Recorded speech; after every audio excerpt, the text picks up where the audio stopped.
Innal hamdalillah nahmaduhu wa nasta'inuhu wa nastahdiih wa na'udzu billahi min syururi anfusina wa sayyiati a'malina may yahdihillahu fala mudilla lahu wa may yudlilhu fala hadiyalah. Asyhadu an la ilaha illallah wahdahu la syarikalah wa asyhadu anna Muhammadan abduhu wa rasuluh. Ya ayyuhalladzina amanu taqullaha haqqa tuqatih wa la tamutunna illa wa antum muslimun. Amma ba'du. Bapak-bapak, ibu-ibu jamaah salat maghrib rahimakumullah. Alhamdulillah, mari kita panjatkan puji dan syukur kita kepada Allah atas nikmat-nikmat yang telah dianugerahkan Allah kepada kita. Mudah-mudahan kita menjadi umat hamba Allah yang bersyukur, agar Allah Subhanahu wa taala tambahkan kita nikmat-nikmat yang lain. Selawat dan salam kepada Nabi kita Muhammad sallallahu alaihi wasallam, semua keluarga dan sahabat-sahabatnya, dan mudah-mudahan kita termasuk orang-orang yang setia menjalankan sunnah-sunnahnya agar kelak kita mendapatkan syafaatnya. Amin ya rabbal alamin. Bapak-bapak, ibu-ibu jamaah rahimakumullah, pada malam hari ini kita akan sama-sama bahas hadis yang diriwayatkan oleh Imam Bukhari dan Muslim dari Abi Hurairah Abdurrahman ibnu Sakhr radhiyallahu anhu qala. Apa kata beliau? Sami'tu Rasulullah sallallahu alaihi wasallam yaqul. Kata Abi Hurairah, saya mendengar Nabi sallallahu alaihi wasallam bersabda. Apa sabda Nabi, Bapak Ibu-ibu? Ma nahaitukum anhu fajtanibuh. Jadi Nabi mengatakan, apa-apa yang aku larang maka jauhilah. Ini perintah dari Nabi Shallallahu Alaihi Wasallam tentang larangan. Jadi Nabi mengatakan, manahaitukum anhu fajtanibuh. Maka apa-apa yang aku larang, kata Nabi, maka jauhilah. Jadi bapak-bapak, ibu-ibu, semua larangan itu tidak boleh kita setengah-setengah menjauhinya. Jadi sesuatu yang Allah, Nabi perintahkan kita untuk menjauhinya, maka wajib kita menjauhi secara tuntas, total. Jadi tidak ada menjauhi larangan setengah-setengah. Ini. Jadi kalau larangan itu harus kita meninggalkan secara utuh, total. Kira-kira kenapa bapak-bapak, ibu-ibu? Karena tidak membutuhkan tenaga, hanya membutuhkan kemauan. Jadi kalau meninggalkan larangan itu tidak membutuhkan modal, jadi hanya membutuhkan kemauan. Dan semua orang bisa meninggalkan larangan asal punya keinginan untuk melepas diri dari larangan-larangan itu, dari dosa-dosa itu, karena hanya disuruh meninggalkan. Jadi semua orang bisa meninggalkan larangan-larangan Allah, larangan Rasulullah sallallahu alaihi wasallam. Nah, mari kita lihat lanjutan sabda Nabi, wa ma amartukum bihi fa'tu minhu mastata'tum. Ini. Jadi apa yang aku perintah, kata Nabi, maka kerjakanlah sesuai batas kemampuanmu. Ini. Jadi kalau perintah tentang mengerjakan ibadah, kita tidak dipaksa, harus total, tapi sesuai kemampuan. Ini. Karena apa bapak-bapak? Karena mengerjakan larangan itu Sesuai mengerjakan perintah itu beda-beda kemampuan orang. Ada yang badannya sehat, dia bisa mengerjakan sholat setiap waktu datang ke masjid. Kemudian malamnya tahajud 11 rakaat bisa dikerjakan karena sehat fisiknya. Kemudian bisa zikir dari maghrib sampai isya di masjid karena dia tidak punya pekerjaan lain, bisa dia lakukan. Selesai subuh dia tunggu sampai terbit matahari sampai syuruk, bisa dia lakukan. Tapi ada bapak-bapak orang yang tidak bisa seperti itu. Kenapa? Bisa jadi fisiknya lemah, kondisinya sakit, tidak bisa berdiri lama di dalam sholat, tidak bisa berdiri dalam sholat, disuruh duduk. Coba, kalau perintah berdiri harus, maka orang yang tidak bisa berdiri, dia tidak akan bisa melaksanakan sholat.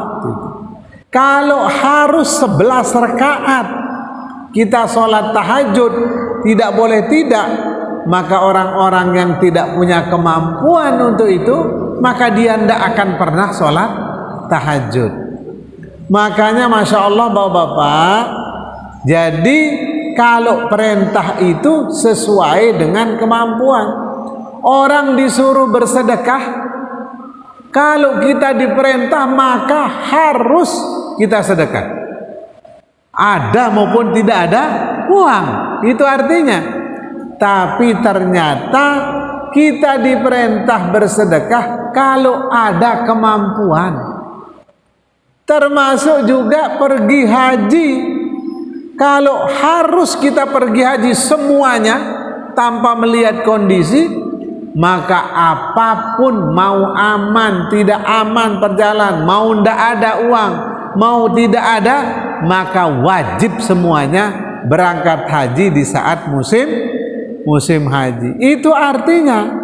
Tapi Masya Allah kata Nabi SAW, wa ma amartukum bihi fa'tu minhu mastata'tum. Jadi apa yang aku perintahkan kata Nabi, maka kerjakanlah sesuai batas kemampuanmu.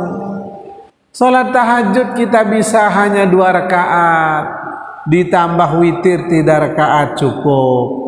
Mampunya 4 rakaat ditambah witir 1 rakaat cukup. Ini jadi sesuai dengan batas kemampuan kita. Tidak bisa berdiri di dalam sholat, kita bisa duduk. Tidak bisa duduk, disuruh berbaring. Tidak bisa berbaring, disuruh terlentang. Ini jadi beribadah, berbuat baik sebatas kemampuan. Subhanallah.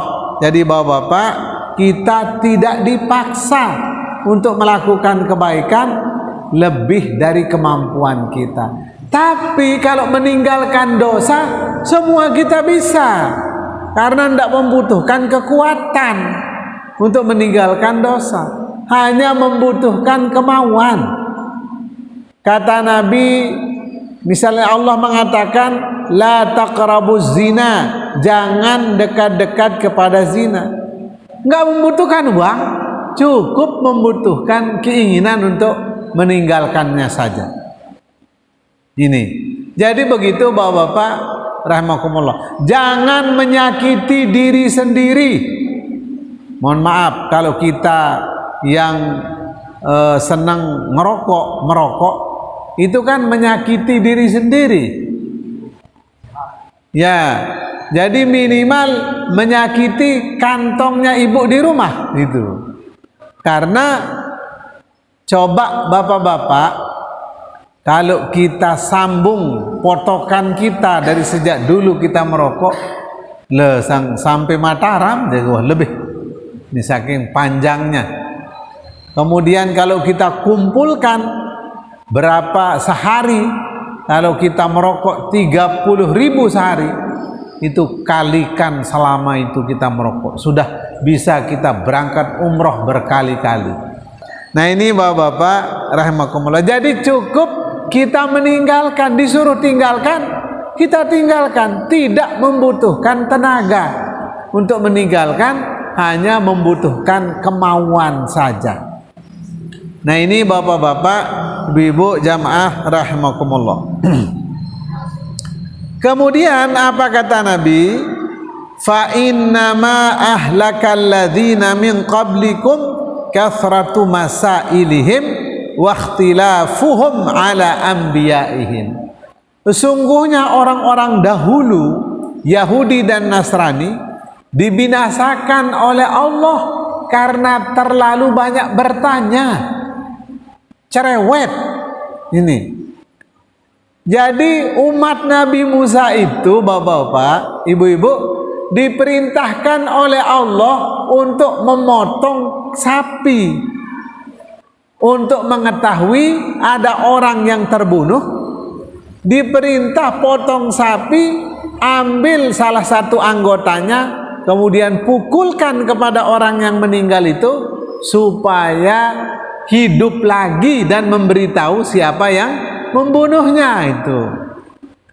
Tapi orang-orang Yahudi ini begitu disuruh potong sapi, dia bertanya, sapi yang bagaimana itu?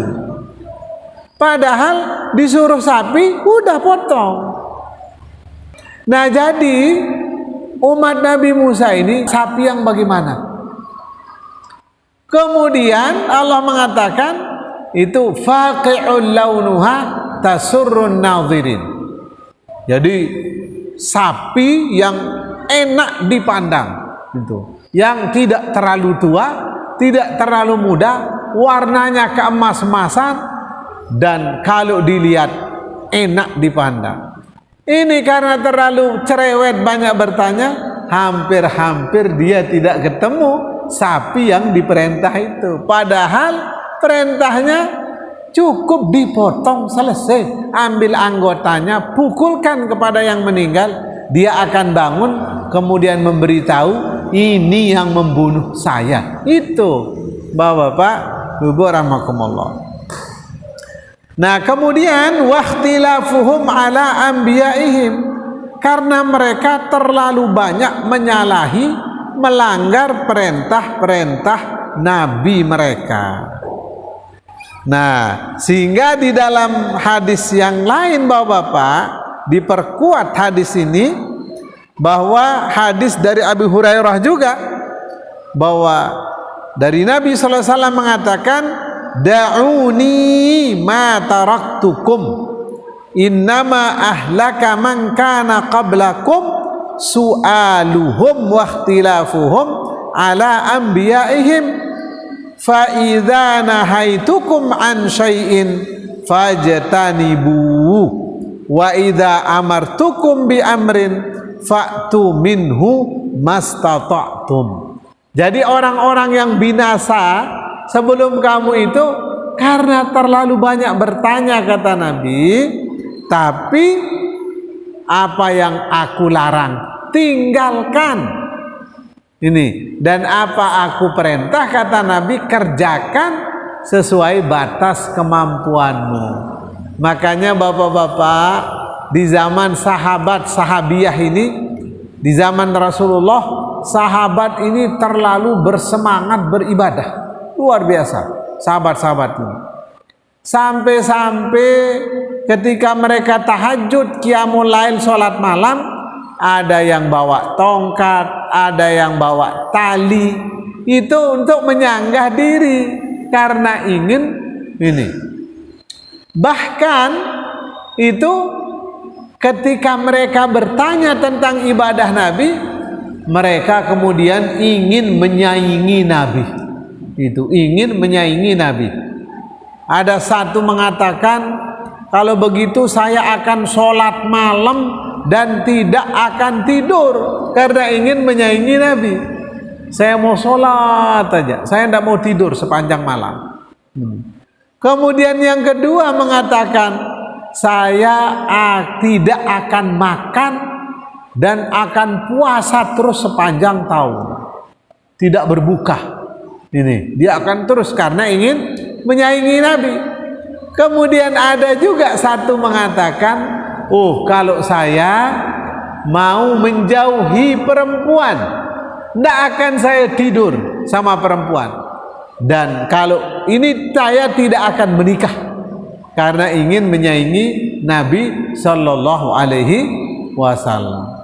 Berita ini ternyata sampai kepada Nabi. Orang-orang ini yang ingin menyaingi ibadah Nabi sampai kepada Nabi. Kemudian Nabi mengatakan, antumul ladzi qultum kada wa kada, atau kama qala sallallahu. Kamu yang mengatakan begini dan begini. Kata mereka, ya Rasulullah. Ama wallah inni la atqakum billah, kata Nabi. Demi Allah, saya ini orang yang paling takwa di antara kalian, kata Nabi. Boleh kita mengatakan diri kalau orang pagah lalu, lah aku paling pintar di sini, gelar saya MA, master, doktor, kita gitu kan. Kalau orang yang pagah, lagu pagahnya pagah, ya pagah toa, ini tidak menggunakan dalil ini. Jadi orang ini pagah, makanya Nabi mengatakan, ama wallah, demi Allah, bahwa inilah atqakum billah, saya ini orang yang paling bertakwa kepada Allah dibandingkan kalian ini. Saya yang paling takwa. Itu kata Nabi. Akan tetapi kata Nabi, asumu wa uftir, saya itu berpuasa tapi juga berbuka, jadi bukan sepanjang tahun. Kemudian wa usalli laila wa anam wa aqumul laila wa anam, saya juga sholat malam, bangun malam, tapi juga tidur. Wa atazawwajun nisa, dan saya juga menikahi banyak perempuan. Ini makanya Nabi SAW, istrinya di dalam riwayat yang sahih, beliau itu memiliki 13 istri. Kalau Nabi Daud itu 1000 orang. Kalau Nabi Sulaiman 100 orang istrinya. Dan rata-rata bapak-bapak ibu-ibu, orang-orang jahiliyah itu rata-rata memadu. Tidak ada yang punya satu istri, rata-rata memadu. Bahkan ada seorang sahabat sebelum masuk Islam, namanya Ghilan. Itu ketika masuk Islam ditanya oleh Nabi, berapa istrimu? 10 nih. 10 dia istrinya. Akhirnya kata Nabi, amsik alaika arba'an wa talliq sairahunna. Kata Nabi, kamu pilih 4, pertahankan 4 saja, kemudian kamu ceraikan 6. Coba. Karena dia mau melaksanakan Islam dengan baik, dengan benar, rela dia ceraikan istrinya yang lain. Lah kalau kita aja berat ini. Bapak-bapak, Ibnu Umar anaknya Umar bin Khattab. Beliau ini orang yang sangat sayang sama istrinya. Sayang sekali sama istrinya. Tiba-tiba bapaknya, yaitu Umar bin Khattab, bapaknya Abdullah bin Umar, dia datang kepada Ibnu Umar mengatakan, talliq zaujatak. Wahai Abdullah bin Umar, ceraikan istrimu, katanya. Coba, bapaknya suruh sayang serinaknya. La ilaha illallah, sedang saya cintai, kata Abdullah bin Umar. Fa'aba, dia tidak mau. Loh, istri kita disuruh ceraikan sama bapak kita, bendot dulu, kenapa ini? Tapi begitu dia tidak mau, Nabi ngelapor kepada Rasulullah. Nabi datang, ya Rasulullah, anak saya Abdullah bin Umar, saya suruh cerai istrinya, dia tidak mau. Bagaimana ini? Kemudian Nabi datang kepada Abdullah bin Umar dan Nabi mengatakan, talliq zaujatak, ceraikan istrimu. Itu. Bisa jadi ada sebabnya. Jadi tidak mungkin tiba-tiba bapak menyuruh menceraikan menantunya. Ini tiba-tiba bisa jadi menantunya ini tidak suka sama mertuanya itu. Tidak suka sama bapak suaminya, bisa jadi. Tidak suka sama ibu suaminya. Ini jangankan bapak, jangankan ibu, bapak saja yang suruh menceraikan istri kita, kita harus ceraikan. Apalagi ibu itu. Tapi ya kalau sekarang ini lihat-lihat dulu yang ngumbe ini sebabnya. Yang ngumbe bapak te, inak te, ibu kita menyuruh kita menceraikan istri. Bisa jadi ada hal yang sangat fatal ini sehingga dia menyuruh kita untuk menceraikan. Ternyata ketika menantu itu tidak baik sama mertuanya, ya tolong dinasihati ini. Karena di zaman Rasulullah sampai Rasulullah sendiri yang suruh menceraikan menantu kalau tidak baik kepada orang tua suaminya atau kepada mertuanya. Nah ini bapak-bapak, ibu-ibu rahimakumullah. Jadi kata Nabi, wa ma amartukum bihi fa'tu mastata'tum.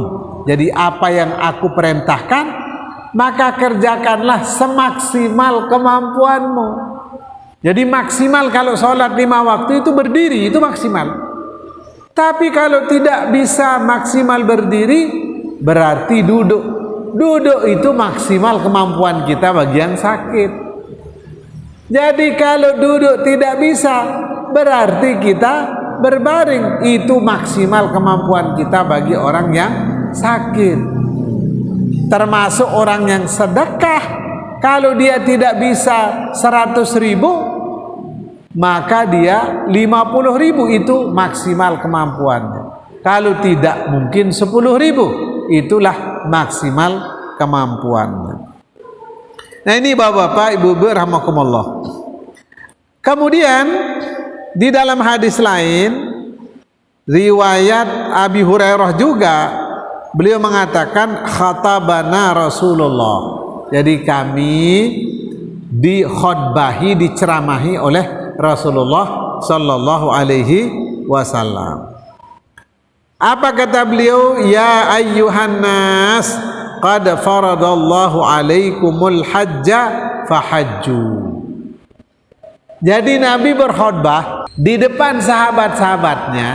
Kemudian Nabi mengatakan, wahai manusia, bahwa Allah telah memerintahkan kepadamu untuk berhaji, maka laksanakanlah haji itu. Ini. Jadi gampang perintahnya. Allah perintahkan kita berhaji, maka kerjakanlah haji itu, kata Nabi. Selesai Nabi mengatakan begitu. Berarti kita berkewajiban untuk melaksanakan haji. Tapi ada sahabat yang bertanya lagi. Apa kata sahabat? Akullu amin ya Rasulullah. Apakah setiap tahun wahai Rasulullah? Ini sebenarnya dia diperintah haji, ya sudah haji, jangan ada nanya lagi. Tapi sahabat ini nanya, akulla amin ya Rasulullah, apakah wajibnya setiap tahun ya Rasulullah? Ini kemudian apa beliau mengatakan? Fasakata, lalu diam Nabi. Hatta qalaha thalathan. Ini fasakata, Nabi diam. Ini sampai 3 kali sahabat ini mengatakan, akulla amin ya Rasulullah, apakah tiap tahun ya Rasulullah? Nabi diam. Lagi sahabat ini mengatakan, apakah setiap tahun ya Rasulullah? Nabi diam, tidak mau menjawab. Kemudian apa kata Nabi? Faqala Rasulullah SAW, lau qultu na'am la wajabat wala mastata'tum. Kata Nabi setelah itu, seandainya saya mengatakan iya setiap tahun, pasti akan turun ayat mewajibkan haji bagi kita setiap tahun, wala mastata'tum, dan pasti kamu tidak akan bisa melakukannya, kata Nabi kita Muhammad sallallahu alaihi wasallam. Karena itu Bapak-bapak, kita tidak boleh bertanya terus-menerus. Jadi kalau kita disuruh melaksanakan haji, kita berhaji, jangan bertanya lagi. Karena kalau bertanya terus, kalau Nabi mengatakan iya, maka pasti akan diwajibkan oleh Allah, dan benar-benar kita tidak akan mampu melaksanakannya. Nah ini Bapak-bapak, Ibu rahimakumullah, tentang kita tidak boleh terlalu banyak bertanya. Jadi kalau begini Bapak-bapak, kalau kita pinjam mobil, kemudian kita dikasih uang sama yang punya, tolong isikan bensin, ini kita tidak boleh bertanya, saya isi di Pancor atau di Mas Baki. Tidak perlu kita nanya, isikan sudah bensin. Kemudian kita nanya lagi, pakai Pertalite atau Pertamax. Tidak perlu, tidak berdosa kita kalau kita isi premium. Karena dia perintahnya, nanti tolong ini uang 100.000, isikan bensin. Kalau kita isi bensin kemudian premium kita isi, dia nanya, si dia isi apa tadi bensinnya? Yo, yang paling murah sih premium biar penuh tangkinya. Kenapa sih dia isi premium? Kenapa ndak Pertamax? Dia yang salah. Kalau memang penting macamnya bensin pasti dia sebut. Itu kalau dia sangat penting. Kalau dia penting pasti dia akan mengatakan, ini uang 100.000, tolong isi Pertamax, karena ini biasa pakai Pertamax. Itu. Tapi kalau dia bilang tolong isikan bensin, berarti nggak terlalu perlu mau pakai Pertamax, Pertalite atau apa, itu nggak terlalu penting. Yang penting diisi bensinnya. Nah begitu Bapak-bapak, Ibu rahimakumullah. Kemudian hadis diriwayatkan oleh Imam Daruqutni min wajhin akhar mukhtasaran, itu dari wajah yang lain secara singkat, dari versi yang lain secara singkat. Wa qala fihi fanazala qauluhu ta'ala, kemudian turun ayat Allah mengatakan, ya ayyuhalladzina amanu la tas'alu an asya'a in tubdalakum tasukum. Ini surat Al-Maidah ayat 101 ya. Jadi Allah mengatakan, ya ayyuhalladzina amanu, hai orang-orang beriman, jangan kamu atau kalian menanyakan sesuatu, kalau dijawab akan membuat kita semakin jengkel gitu, membuat kita semakin susah, membuat kita semakin lelah. Ini jadi Bapak-bapak, kalau sudah jelas perintahnya, tidak usah kita bertanya lagi hal-hal yang lain, kecuali jika memang hal itu belum jelas, maka tidak ada masalah untuk kita pertanyakan. Ini Bapak-bapak, Ibu-ibu jamaah rahimakumullah. Kemudian hadis yang berikutnya, Nabi SAW bersabda di dalam hadis yang sahih riwayat Imam Muslim dari Abi Hurairah radhiyallahu taala anhu, qala Rasulullah sallallahu alaihi wasallam. Apa kata Nabi? Innallaha ta'ala thayyibun la yaqbalu illa thayyiban. Jadi sesungguhnya Allah itu baik, maka Allah tidak menerima kecuali yang baik-baik saja. Ini. Jadi makanan yang Allah itu baik, maka Allah tidak menerima kecuali yang baik-baik saja. Ini. Jadi Allah tidak menerima ada hal-hal yang haram, ada hal-hal yang dilarang. Karena Allah maha baik, maka Allah menerima yang baik-baik saja.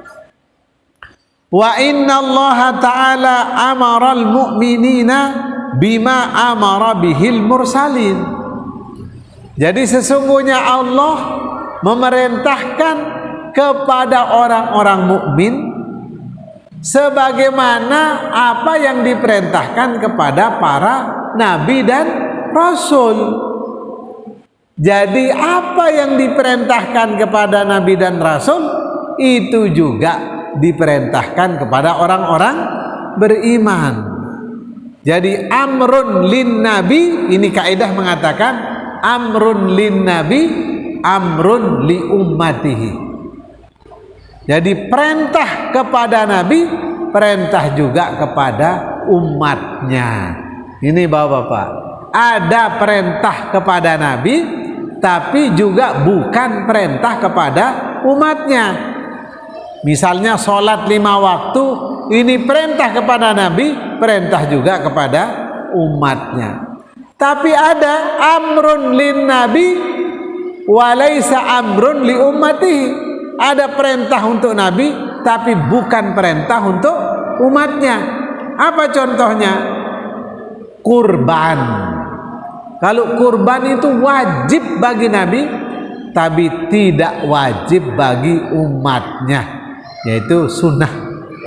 Makanya di dalam surat Al-Kautsar Allah berfirman, inna a'tainakal kautsar fasalli li rabbika wanhar. Ini perintah wajib kurban kepada nabi, tapi bukan perintah wajib kepada umatnya. Jadi kepada kita sunnah muakkadah saja. Kemudian faqala ta'ala, Allah berfirman, ya ayyuhar rusulu kulu minat thayyibat wa'malu salihan. Jadi kemudian Nabi membaca ayat ini, yaitu surat Al-Mu'minun ayat 51. Allah berfirman, ya ayyuhar rusulu, ini perintah kepada rasul. Wahai para rasul, para utusan Allah Subhanahu wa ta'ala, kulu minat thayyibat, makanlah yang baik-baik. Yang dimaksud makanlah yang baik-baik itu Bapak Ibu-ibu, makanlah makanan yang halal. Ini apapun rupanya, yang penting halal itu. Makanya kita bapak-bapak makan telur sebiji, tidak apa-apa, yang penting halal. Jadi jangan makanannya itu kemasannya bagus, hidangannya juga mewah, tapi haram itu. Makanya perintah kepada Rasul ini perintah kepada kita orang beriman. Ya ayyuhar rusulu kulu minat thayyibat. Wahai para rasul, makanlah yang baik-baik. Nih, wa'malu sholihan, dan lakukanlah, kerjakanlah amal-amal soleh. Itu amal-amal soleh itu amal-amal ibadah-ibadah yang diperintah oleh Allah Subhanahu wa ta'ala. Apa yang dimaksud dengan soleh Bapak Ibu-ibu? Soleh itu adalah ittiba'ur rasul, mengikuti nabi, kemudian ikhlas beribadah. Ini namanya soleh, walaupun sedikit. Jadi bukan banyaknya saja ibadah, tapi kalau tidak mengikuti nabi, maka itu bukan soleh namanya, bukan bagus, bukan amal bagus. Daka neluwe lagu tidak ikut nabi, dek narak kanana. Misal kita tambah rakaat pada solat subuh, lah ampun semakin luwe pahala entau ni, terombok baik sekeh subuh ni, ampun nak telu, ndak bisa. Ini jadi soleh itu artinya sesuai syarat rukunnya, sesuai perintahnya, bukan menyalahi perintah. Nah, ini bapak-bapak, ibu-ibu, jamaah rahimakumullah. Nah kemudian wa qala ta'ala, Allah berfirman juga di ayat lain tentang perintah untuk memakan yang baik-baik. Ya ayyuhalladzina amanu kulu min thayyibati ma razaqnakum washkuru lillah in kuntum iyyahu ta'budun. Jadi wahai orang-orang beriman, makanlah yang baik-baik dari rizki yang telah aku berikan kepadamu, kata Allah, dan bersyukurlah kepada Allah atas nikmat-nikmat rizki-rizki yang baik-baik itu. In kuntum iyyahu ta'budun, jika memang benar-benar kamu menyembah kepada Allah Subhanahu wa ta'ala. Thumma dzakara rajula yutilus safarah. Kemudian Nabi menyebut ada seorang yang perjalanannya panjang sekali. Asy'atha aghbara yamuddu yadayhi ila sama. Rambutnya kusut, berdebu badannya. Ini kemudian dia mengadahkan tangannya ke langit. Dia mengatakan ya Rabb, ya Rabb, ya Allah, ya Allah. Tapi orang ini wa mat'amuhu haram, makanannya haram. Wa mashrabuhu haram, minumannya juga haram. Wa malbasuhu haram, pakaiannya juga haram yang dia pakai.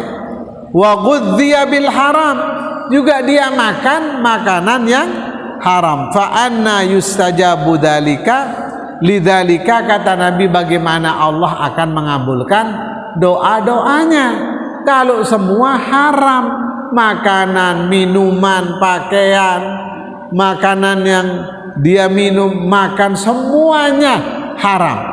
Maka kata Nabi, bagaimana bisa dijawab, diijabah doanya oleh Allah Subhanahu wa ta'ala. Karena itu bapak-bapak, ibu-ibu, syarat diterimanya doa-doa kita oleh Allah bahwa kita harus makan makanan yang baik-baik, minum minuman yang baik-baik, pakaian yang baik-baik, yaitu pakaian yang tidak haram, pakaian yang kita beli dengan uang halal, pakaian yang bersih dari hal-hal yang dilarang oleh Allah Subhanahu wa ta'ala. Karena sudah azan, mari Bapak-bapak kita tutup kajian kita malam ini dengan sama-sama membaca doa kafaratul majlis. Subhanakallahumma wa bihamdika asyhadu an la ilaha illa anta astaghfiruka wa atubu ilaik. Wassalamualaikum warahmatullahi wabarakatuh.